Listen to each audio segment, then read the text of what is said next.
Takže čau lidi, dneska je to video z Martinu New Generation, je to taková ukázka, že jdeme tady k obchodníku z výzbrojí, tady jsou doplňky nějaký, to je tady všechno do levelu 54, tady to ještě se dělá vlkodlák, šamán, co do 61, suda do 61, ninja do 61 a valčí taky.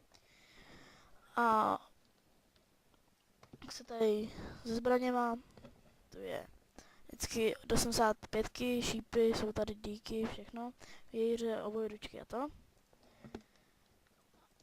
No, takže tady nějaký divnej. A tady je obchodnice se smíšeným zbožím. Šáslo z toho koně. Tady jsou elixíry, ty obchodování, bonusy, tady jsou nějaký blbosti, svatba, kameny.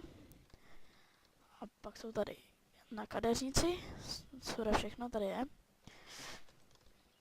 Pak je tady nějaký informátor na eventy, klasický sklad, a to je asi všechno, takže já už bych to ukončil, to je krátký díl, takže čau.